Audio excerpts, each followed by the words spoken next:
அனைவருக்கும் வணக்கம்.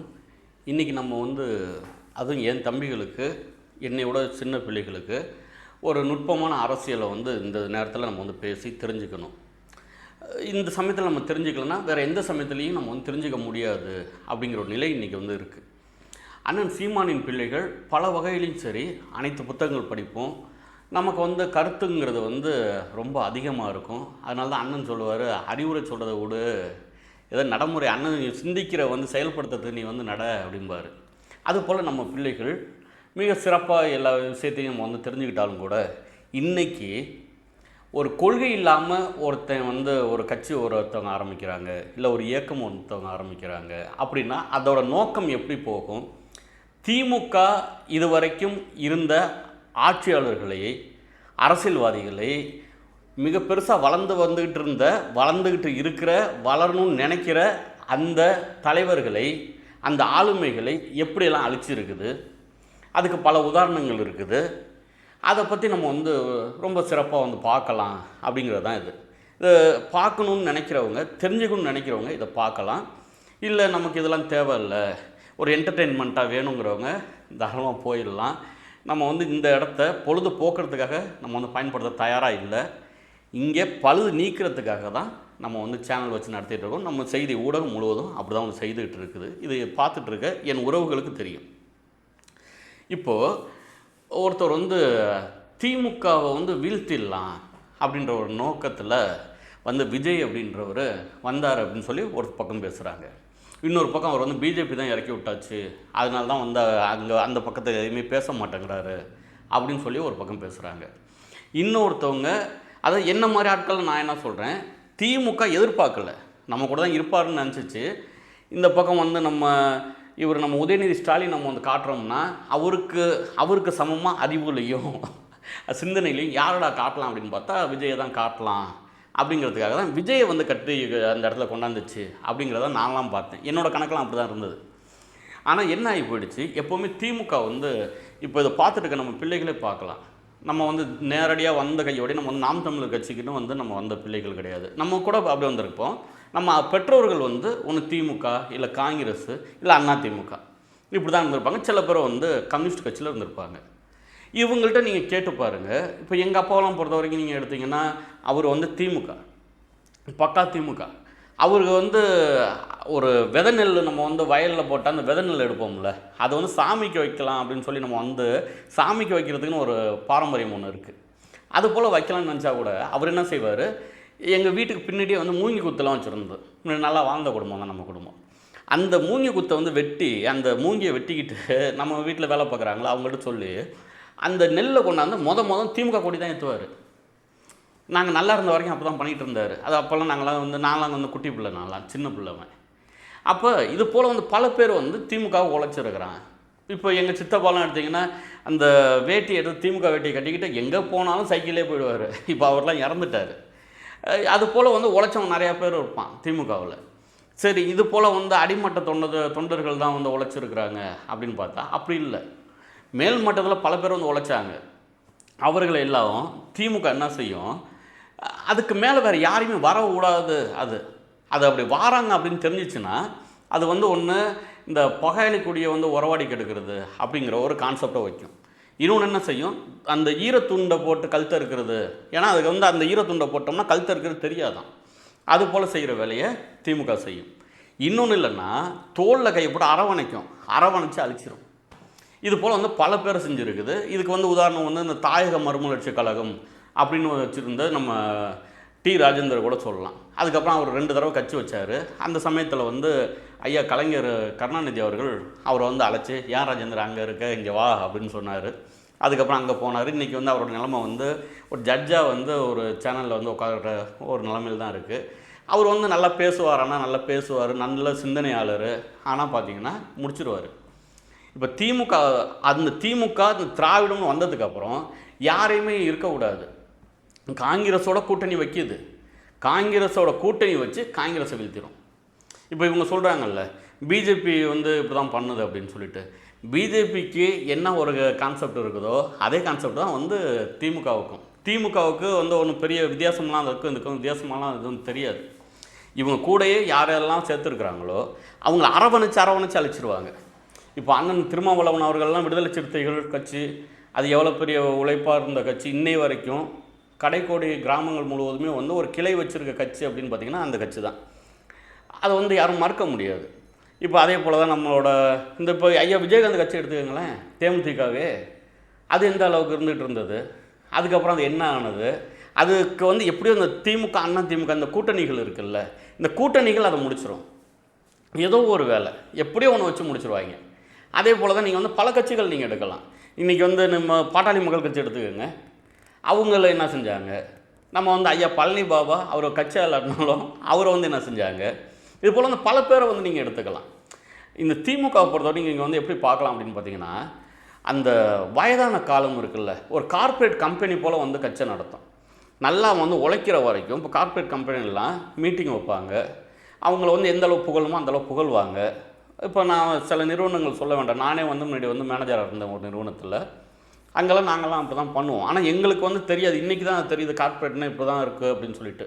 2009க்கு முன்னாடி வேறு, அண்ணன் சீமான் வந்ததுக்கப்புறம் இருக்கிற நாங்கள்லாம் வேறு. அதுக்கு மேலே எங்களுக்கு இதெல்லாம் தெரியாது.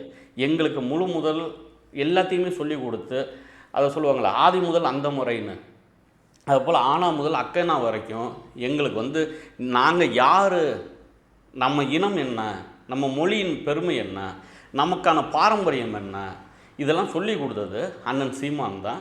அதுக்காக தான் நாங்கள் வந்து இன்னை வரைக்கும் அண்ணன் சீமான் கூட நாங்கள் இருக்கிறோம். அதுபோல் நிறுவனங்கள் என்ன செய்யும், அவங்க அந்த பையனுங்க இருக்கிறாங்க, அவங்க பையனுங்களாக இருக்கிற வரைக்கும் வச்சுருக்கும். அதுக்கப்புறம் என்ன செய்யும்னா அங்கேருந்து அனுப்பிடும். அதுக்கு வந்து எப்படின்னா, நம்ம வேலை செய்கிற வரைக்கும் வந்து மாடை வச்சுருப்பாங்க, அதுக்கப்புறம் வந்து சில நன்றி கெட்டவர்கள் வந்து அதை வந்து அடிமாடை வந்து அனுப்பிடுவாங்க பாருங்கள், அது போல் அனுப்பிடும். அதே போல் தான் வந்து திமுகவும் அது போல் வேலையை தான் செய்யும். நல்லா பேசுகிறதுக்கு அவங்களுக்கு சக்தி இருக்க வரைக்கும் வச்சுருக்கோம். அதுக்கப்புறம் வந்து பல பேரை நம்ம பார்க்கலாம். நான் இதில் பேரை சொல்லணுன்னா சங்கடமாக இருக்குன்னு பார்க்குறேன். பல மாவட்ட செயலாளர்கள் நீங்கள் பார்க்கலாம், அவங்களாம் மிகப்பெரிய ஆளுமையாகவே இருந்திருப்பாங்க, தமிழுக்காக உழைச்சவனாக இருப்பாங்க. ஏன்னா ஆரம்ப காலத்தில் வந்து தமிழர், தமிழ் நிலம் இதெல்லாம் சொல்லி தான் வந்தது. அதுக்கப்புறம் தான் வந்து மாறினது. அதை வந்து நம்ம அதை ஒரு தனியாக நம்ம ஒன்று போடுவோமே, அது போல் ஆனது. திமுகவுக்கு எதிர்ப்பாக யாராவது ஒருத்தவங்க வந்துடுவாங்க, திமுக தலைமைக்கு எதிர்ப்பாக யாராவது ஒருத்தவங்க வந்துடுவாங்கன்னா அவங்கள வந்து வீழ்த்திடும். அண்ணன் வைகோவுக்கு வந்து அதான் நிலைமை ஏற்பட்டுச்சு. இப்போ 93, 94 காலகட்டங்களில் அவர் என்னமோ போய் இங்கேருந்து ஒரு பெரிய ஒரு கெட்ட காரியங்கள் செய்த மாதிரியும், ஆனால் இவங்க தான் சொல்லுவாங்க திமுகவில், நாங்கள் தான் வந்து பதவியெல்லாம் இழந்தோம், அங்கே வந்து நடந்த அந்த தமிழர்களுக்காக நாங்கள் தான் இருந்தோம் அப்படிலாம் பேசுவாங்க. ஆனால் வைகோ எதுக்குடா நீக்குனீங்க அப்படின்னு கேட்டோம்னா அதுக்கு இதுதான் காரணம் சொல்லுவாங்க. கள்ளத்தோணியில் போயிட்டு வந்தார், போய் வந்து அவங்களுக்கு ஆதரவு தெரிவித்தார், அதனால நாங்கள் வந்து நீக்கிட்டோம் அப்படிம்பாங்க. அப்போ அவங்களுக்குள்ளே வந்து அந்த இன்றைக்கி இருக்கிற ஐயா மு.க. ஸ்டாலின் அவர்களுக்கு எதிர்ப்பாக இவர் வந்துடுவார். ஏன்னா அவரோட இவர் வந்து ஆளுமையில் வந்து மிக சிறந்தவர். அந்த பேச்சாற்றலாக இருக்கலாம், நினைவாற்றலாக இருக்கலாம், உண்மையிலே தமிழ் பற்றாளர் இவர். இப்போ அவருக்கெல்லாம் வந்து நீங்கள் எடுத்து சொன்னீங்கன்னா, இப்போ நம்ம மதிப்புக்கும் மரியாதைக்கும் ஐயா மு.க. ஸ்டாலின் அவர்கள் இன்றைக்கி நம்மளோட முதல்வர் அவர்களுக்கு சில விஷயங்கள்லாம் சில இதெல்லாம் எடுத்து பேசுங்க அப்படின்னு சொன்னோம்னா கூட அது வந்து அந்தளவுலாம் பேச தெரியாது, பேச மாட்டார். எதுக்காக இருந்தாலும் ஒரு குறிப்பு வேணும். ஆனால் ஐயா வைகோ அவர்களுக்கு அது தேவையில்லை. அவருக்கு வந்து இயல்பாகவே மாணவ பருவத்திலிருந்து நம்ம மாமா காளிமுத்து அவர்கள் கூடலாம் இருந்த அந்த ஒரு காலகட்டம், அண்ணன் எல் கணேசன் கூட இருந்திருக்கிறாங்க, அண்ணன் கு தங்கமுத்து அவர்கள் கூட இருந்திருக்கிறாங்க. இப்பொழுது இந்த மொழிப்போர் அந்த காலகட்டங்களில் வந்த அந்த ஒரு ஆட்களில் இவரும் ஒருத்தவர்.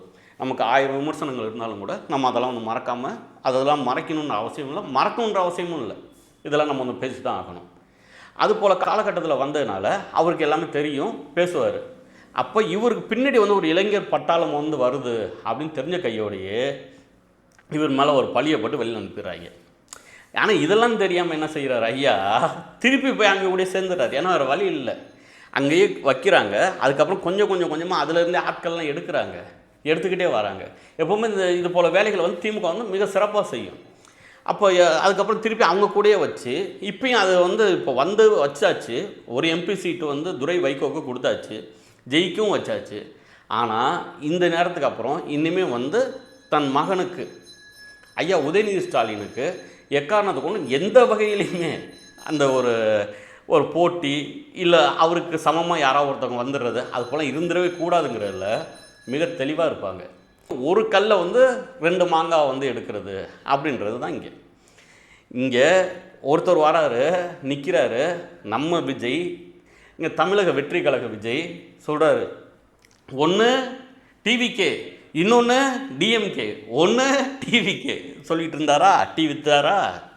இப்போ என்ன ஆகி போயிடுச்சு இன்றைக்கி.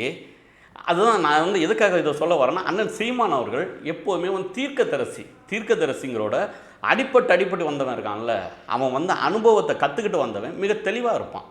அதனால தான் நாங்களும் எங்கள் அண்ணனோட வழிகளில் மிக தெளிவாக நாங்கள் வந்து பயணிச்சுக்கிட்டு இருக்கிறோம். இல்லாட்டி பல பிரச்சனைகளில் வந்து நம்மலாம் வந்து போய் நின்று இங்கே உட்காந்து உளறிட்டுலாம் இருக்கலாம். அந்த எண்ணமும் கிடையாது, அதுபோல் நோக்கமும் கிடையாது. எங்களோட நோக்கம் நாங்கள் எல்லாம் ஒன்று தான். ஆள் தான் பார்க்க வந்து வெளியில் தனித்தனியாக இருந்துகிட்டு இருப்போம், தவிர எல்லாருமே ஒன்றா தான் இருப்போம். இந்த அடிச்சுக்கிற பார்த்திங்கன்னா உள்ளுக்குள்ளே பார்த்திங்கன்னா அது பாட்டு ஓடும். ஆனால் அடுத்த நான் அவங்க முகத்தை பார்த்துட்டோம்னு வச்சுங்க, அந்த மனசுக்குள்ளே வந்து ஒரு இனம் புரியாத ஒரு பற்று இருக்கும், ஒரு பாசம் இருக்கும். அது வந்து நாம் தமிழர் அப்படின்ற அந்த ஒரு இது வந்து ஒரு தொப்புள் கொடியில் வந்து பிறந்த உறவா அப்படின்னு பார்த்தா இல்லை. ஆனால் புலி கொடியில் வந்து நாங்கள் பிறந்த உறவு அது. அந்த கொடியோட இந்த தமிழ் குடியில் வந்து பிறந்ததுனால எங்கள் எல்லாரையும் ஒன்றிணைச்சார்கள் அண்ணன் சீமான். அந்த ஒரு பிணைப்பு வந்து எங்கள்கிட்ட வந்து போக மாட்டேங்குது. இது வந்து அடுத்தது சொல்கிறேன். அப்போ இது போல் இருந்துகிட்டு இருக்க காலகட்டத்தில் இன்றைக்கி வந்து திராவிட வெற்றி கழகம்னு ஆரம்பிச்சிட்டாங்க. இன்னுமே நீங்கள் வந்து சொல்லுவீங்களா, டிவிக்கே இங்கே டிவிக்கே வச்சுட்டாங்களா? எப்போவுமே இது நடக்கும், அது தெரியல இவங்களுக்கு. தேமுதிக அப்படின்ட்டு இருக்கிற விஜயகாந்த் கட்சிக்கு அது என்ன, அந்த இது முரசு சின்னம், அந்த முரசு சின்னத்தை கொடுத்துட்றாங்க. நாங்கள் வந்து தேர்தலில் வாக்கு கேட்குறது அந்த சமயத்தில் வந்து 2011 காலகட்டம், நம்ம வந்து அப்போ தேர்தலில் நிற்கலை. ஆனால் அதே சமயங்களில் காங்கிரஸும் திமுகவும் எங்கெல்லாம் நிற்குதோ அங்கே அதெல்லாம் எதிர்த்து, சொல்லப்போனால் காங்கிரஸ் நிற்கிற இடத்துல அத்தனை இடத்துலையும் வந்து வேலை செஞ்சோம். ஏதோ ஒரு தொகுதி 2 தொகுதி தான் நினைக்கிறேன், அண்ணனால் போக முடியல. அது அந்த மிச்சம் எல்லா தொகுதியும் போய் செஞ்சோம். ஆனால் இங்கே எல்லா இடத்துலையும் நாங்கள் போன இடத்துலலாம் பார்த்ததில் முக்கால்வாசி இடத்துல என்ன பண்ணி விட்டாங்க, இந்த தேமுதிகவோட அந்த வெற்றியை வந்து குறைக்கணுங்கிறதுக்காக சொல்லப்போனால் முக்கால்வாசி இடங்கிறத விட நல்லா தெரிஞ்ச இடத்தையும் சொல்கிறேனே, பட்டுக்கோட்டை சட்டமன்ற தொகுதி இருக்குல்ல, அதில் வந்து வேட்பாளர் செந்தில்னு நினைக்கிறேன், அவருக்கு வந்து நின்று அந்த அதோட சின்னம் வந்து முரசு பார்க்க வந்து அந்த கூடை மாதிரியே இருக்கும். இன்னொரு செந்தில்குமார் அதே இடத்துல போட்டு அவருக்கு வந்து கூடையை வந்து சின்னமாக கொடுத்துட்டாங்க. 2 சின்னமும் பக்கத்தில் இருக்குது. இதுக்கு ஓட்டு போடணுன்னு வந்து விஜயகாந்துக்கு தான் ஓட்டு போடுறேன்னு வந்தவங்க கூட இதில் ஓட்டு போட முடியல. ஏன்னா அவங்க இதை பார்த்தா எல்லாம் ஒரே மாதிரி இருக்கா, போட்டு போயிடுது, பெருசுலேருந்து சிறுசு வரைக்கும். இளைஞர்கள் கொஞ்சம் ஓட்டு போட்டுடுறாங்க. இது போல் வந்து வெற்றியை வந்து குறைக்கிறதுக்கும் யாராவது எதிர்த்து வராங்கன்னா அவங்கள வீழ்த்துறதுக்கும் ரொம்ப தெளிவாக வந்து திமுக வந்து மிக சிறப்பான வேலைகளை செய்யும். ஆனால் இதிலேருந்து யார் தப்பிச்சாங்க அப்படின்னு பார்த்தா அண்ணன் சீமான் மட்டும்தான். சீமானுக்கு வந்து இவங்க வந்து பேசாததே கிடையாது. இப்போ இதை வந்து நான் எதுக்கு இந்த இடத்துல நான் சொல்கிறேன்னா, நீங்கள் வந்து நல்லா புரிஞ்சுக்கணும். சில பேர் சொல்கிறாங்க திமுகட்ட வந்து அண்ணன் சீமான் வந்து அண்டர்ஸ்டாண்டிங் ஆகிட்டார். நாங்கள் வந்து என்றைக்கு திமுகவிலையும் சரி, அண்ணா திமுகவிலையும் சரி, காங்கிரஸ்லேயும் சரி, பிஜேபிலையும் சரி, கம்யூனிஸ்ட்லேயும் சரி, ஆட்கள் தனியாக இருக்கும்போது அவங்களோட அதை தனி ஆட்களாக கட்சா இல்லாமல் அவங்க வந்து தனி ஆட்களாக பேசும்போது மிக சிறப்பாக அவர்கள் வந்து எங்களோட உறவுகள் தான். ஆனால் கொள்கை கோட்பாடுங்கும்போது நாங்கள் வேறு அவங்க வேறு, அதில் நாங்கள் எப்போ தெளிவாக இருப்போம். இப்போ விஜய் வந்து இந்த கொள்கையெல்லாம் இல்லாமல் எது கேட்டோம்னாலும் வந்து பெரியார் தான் நாங்கள் வந்து கொண்டாந்துருக்கிறேன், அங்கே அண்ணாதுரை கொண்டாந்துருக்கிறேன், பேரறிஞர் அண்ணா இருக்கிறார் அப்படின்னாரு. இவரை விடவும் சொல்லப்போனால் என்னை விடவும் நம்மளை விடவும் பெரியாரையும் அண்ணாவையும் அதிகமாக அங்கே திராவிடம்னு பேசுகிற இடத்துல ரொம்ப தெளிவாக பேசுகிறவங்க இன்றைக்கி வந்து கட்சி ஆரம்பிச்சிட்டாங்க. அண்ணன் இந்த நாண்டில் சம்பத்லாம் அதில் வந்து இருக்கிறாருன்னு நினைக்கிறேன், வல்லம் பசீர் இருக்கிறாப்புல, மல்லை சத்யா தான் அந்த கட்சியோட தலைவராக இருக்கிறாரு. இந்த இவங்க என்ன சொல்கிறாங்க, தமிழக வெற்றி கழகம், அவங்க வந்து திராவிட வெற்றி கழகம்னு வச்சுட்டாங்க. இப்போ நீங்கள் வந்து இன்னமும் பெரியார்னு சொல்லுவீங்களா, சொன்னாலும் உங்களை விட அழகாக பேசுவாங்க. நானே இவ்வளோ நேரம் அவங்களோட பேச்சு பார்த்துக்கிட்டு இருந்தேன், கேட்டுக்கிட்டு இருந்தேன், அவ்வளோ அருமையாக பேசுவாங்க. அப்போ என்ன ஆகிடும், இதுக்கப்புறம் வந்து நீங்கள் வந்து எழுந்து வருவீங்களா அப்படின்னு பார்த்தா பேச்சும் வர முடியாது, இங்கே இருந்தால் உங்களுக்கான கொள்கையும் சொல்லி வர முடியாது. என்னன்னா உங்கள்ட்ட கொள்கை கிடையாது. இந்த எல்லா இடத்துலையும் இருந்து வெற்றி பெற்று நின்றுட்டு இருக்கிறது யார் அப்படின்னு பார்த்தீங்கன்னா அண்ணன் சீமான் மட்டும்தான்.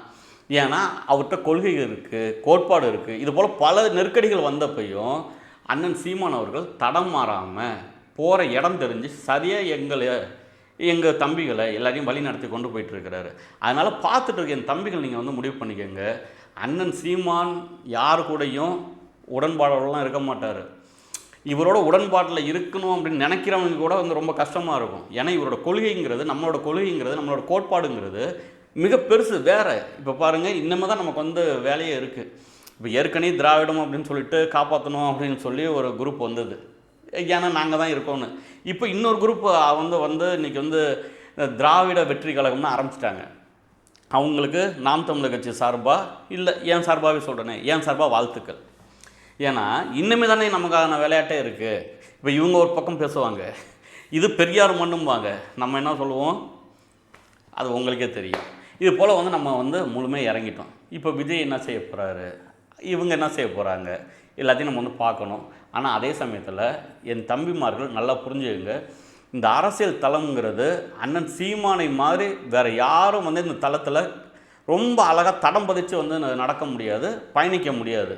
நம்மளை மிக சிறப்பாக வந்து கொண்டு போயிட்டு இருக்கிறாரு. இப்போ ஒரு உதாரணத்துக்கு சொல்லணும்னா, அங்கே அழகு சுந்தர அண்ணன் இருக்கார்ல, இப்போ வந்து இன்றைக்கி அவங்க ஆரம்பிச்சுக்க அந்த டிவிகே அப்படின்ற கட்சியில் அந்த அழகு சுந்தர அண்ணன் ஒரு நாள் இரவு வந்து நானும் அவரும் வந்து பேசிகிட்டு இருக்கிறோம். அங்கே ரயில் அடியில் அவருக்கு வந்து ஒரு கூட்டம் முடிச்சுட்டு வர்றாரு. நான் வந்து அண்ணன் சீமானின் தம்பியாக வந்து அங்கே நின்றுட்டு இருக்கிறேன். அந்த இடத்துல வருவார், வந்து இங்கே ஆவின்லாம் டீ குடிப்போம், டீ குடித்து பேசிகிட்டு இருக்கிறாரு. பேசிகிட்டு இருக்கும்போது, ஏன் தம்பி தோழர் அண்ணன் சீமானே வந்து எல்லாமே நம்மலாம் ஒன்றா தானே தம்பி இருக்கிறோம், நம்மளோட நோக்கம்லாம் ஒன்று தானே, ஏக்கம்லாம் நமக்கு வந்து அந்த ஏக்கம் அப்போயே நம்ம வந்து மாறி மாறி இருக்கணும், நீங்கள் வந்துருங்களே அப்படின்னு சொல்லி ஒரு 11 மணிக்கு வந்து ஆரம்பித்தோம். அண்ணன் வந்து அழகு சுந்தரம் மதுரைக்காரு. உடனே அவர் பேருந்து போகிறதுக்கு முன்னாடி ஆரம்பித்து அதுக்கப்புறம் பேசணும். நான் சொன்னேன், அண்ணன் நோக்கங்கிறது நம்ம 2 பேருக்கும் ஒன்று தாங்கிறீங்க, சரி ஏற்றுக்கிறேன், ஒன்றும் பிரச்சனை இல்லை. உங்களுக்கும் நம்ம தலைவர் தான் அப்படின்றீங்க, சரி அதையும் நான் ஏற்றுக்கிறேன். ஆனால் பல அமைப்புகள் இருந்தாலும் அங்கே வந்து ஒரு அமைப்பு தான் வந்து உண்மையாக உறுதியாக இறுதி வரைக்கும் நின்றுச்சு. அதே போல் நீங்கள் நானும் ஒரே நோக்கம் அப்படின்னு நீங்கள் வந்து சொல்கிறீங்க. அப்போ ஏன் 2 ஏக்கமாக இருக்கணும் அப்படின்னு நீங்கள் கேட்குறீங்க. ஒன்றும் பிரச்சனையே இல்லை, நான் உங்கள்கிட்ட வரணும்னு அவசியம் இல்லை, நீங்களும் என்கிட்ட இப்போ வரணும்னு அவசியம் இல்லை. கால நேரத்தில் நம்ம வந்து ஓடிக்கிட்டே இருப்போம். நான் சொல்கிறது வந்து ஒரு 8 வருஷம் முன்னாடி இருக்கும். ஓடிக்கிட்டே இருப்போம். யார் வெல்றாங்களோ அவங்கள்ட்ட வந்து நீங்கள் வந்து சேர்ந்துருங்க அப்படின்னு ஒரு வார்த்தை சொன்னேன். இப்போ அண்ணனோட எண்ணம் இல்லை, இல்லாட்டி நீ கூப்பிட்டு வாழ்த்து பேசிடுவேன் நான். ஆனால் இன்றைக்கி என்ன ஆகி போயிடுச்சு, நாங்கள் இன்னும் நாம் தமிழர் கட்சியில் தான் இருக்கோம். நாம் தமிழர் கட்சி அன்றைக்கி வந்து நம்ம அன்றைக்கெலாம் வந்து நமக்கு வந்து தேர்தலில் நின்னோமான்னு தெரில, தேர்தலே நிற்கல அன்றைக்கெலாம். ஆனால் அதுக்கப்புறம் ஒரு விழுக்காடு வாக்கு வாங்கி அதுக்கப்புறம் வந்து இன்றைக்கி வந்து அங்கீகரிக்கப்பட்ட கட்சியாக வந்து சொந்தமாக சின்னம் வாங்கிட்டு நின்றுட்டு இருக்கிறோம். அப்போ எண்ணங்கள் நல்லா இருந்துச்சுன்னு வச்சுங்க, சின்னங்கள் மட்டும் இல்லை, இங்கே நம்ம ஆட்சி அதிகாரங்கள் கூட நமக்கு கிடைக்கும். ஏன் இந்த ஆட்சி அதிகாரம் அப்படின்னு பார்த்தா, இது வந்து எங்களுக்கான அதிகாரம் கிடையாது, நாங்கள் வாழ்கிறதுக்கான அதிகாரம் கிடையாது, நம் மக்கள் வாழ்கிறதுக்கான அதிகாரம் அப்படிங்கிறத ஒவ்வொரு பிள்ளைகளுக்கும் அண்ணன் வந்து தெரிய வச்சு அதை வந்து நடத்திட்டு இருக்கிறாரு. சில இடங்களில் எங்களை மாதிரி ஆட்கள் வந்து பல இடங்களில் இருக்கான், சில இடங்கள்ங்கிறோட பல இடங்களில் இருக்கிறான், பல தளங்களில் இருக்கிறான், பல அலுவலகங்களில் இருக்கிறான், பல துறைகளில் இருக்கிறான். எல்லாருமே சீமானின் சிந்தையை மண்டை முழுவதும் நிறச்சி வச்சுட்டு இருக்கிறான். அவனுக்கு இங்கே வந்து யாரையும் வந்து எதிர்க்கணும், யாரையும் வந்து வெறுக்கணும் அதெல்லாம் தெரியாது. எங்கள் கொள்கைக்கு எதிராக இருந்தால் அவங்கள நாங்கள் வந்து கொள்கை வழியாக வந்து நம்ம வந்து எதிர்ப்போம், அவ்வளோதான் தெரியுமே தவிர எங்களுக்கு வேறு தெரியாது. இன்னுமே கேப்பிய நம்ம டிவிகே, இன்னொன்று டிவிகே, நம்ம டிஎம்கே கிடையாது, டிவிகேயா இல்லை டிவிகே அப்படின்ற நிலமையில் இருக்குது. இதெல்லாம் புரிஞ்சுக்கிட்டு 2026 ஒரே தடத்தில் ஒரே கொள்கையில் எந்த கட்சியோட கூட்டணி வைக்காமல் ஆட்சி அதிகாரங்கள் இங்கே அங்கேன்னு போகாமல் சரியாக வந்து நம்ம அதிகாரம் நம்ம கையில் கிடைக்கலனாலும் பரவாயில்ல, நம்ம மக்களுக்கான அந்த வாழ்வாதாரம் கிடைக்கணும், அவர்களுக்கான உரிமை கிடைக்கணும்னு நின்றுட்டுருக்குறது அண்ணன் சீமான் தான். இப்போ இந்த டிவிகேயை இறக்கி விட்ருக்கதும் யாருங்கிறத கூடிய சீக்கிரம் தெரியும். அதையும் திமுக தான் செஞ்சுருக்கு. எல்லாத்தையும் என்னடா திமுகன்னு சொல்கிற, அப்போனா உனக்கு வந்து திமுக வந்து பிடிக்காதுன்னு பார்த்தா நானே முன்னாடி திமுக தான். அதனால் எனக்கு வந்து அங்கே இருக்கிறவங்கெல்லாம் வந்து அதெல்லாம் வந்து நமக்கு ஒன்றும் பெரிய பிரச்சனைலாம் இல்லை. ஏன்னா எங்கள் அண்ணன் சீமானோட அந்த நிறைய அவரோட அதை அப்படியே நம்ம வந்து வாங்கி வச்சுருக்கிறோம். அதனால் வந்து எங்களுக்கு உங்கள் கட்சி 2 பேரும் சேர்ந்து வேணாலும் போகலாம், ஆனால் வாக்குறதுக்கு போகலாம். நான் விவசாய சின்னம், நீங்கள் வந்து நீங்களும் வந்து விவசாய சின்னத்துக்கு போடலாம். வேணாம் நீங்கள் உதயசூரியனுக்கு இன்றைக்கி இருக்கிறனால போட்டுட்டு இருப்பீங்க, அதுக்கப்புறம் திருப்பி இங்கே ஏதாவது போடுவீங்க. காலம் கடந்தாலும் காலத்தால் அழிக்க முடியாத ஒரு கட்சியை வந்து நமக்காக வந்து கட்டி கொடுத்துருக்க அண்ணன் சீமான். அந்த நன்றிக்காகனாச்சும் இந்த சில நன்றி கெட்ட பயல்கள் மாதிரி வெளியில் போய் நின்று கத்திக்கிட்டு இல்லாமல் அண்ணன் சீமானின் கரத்தை நம்ம வந்து வலுப்படுத்தணும்.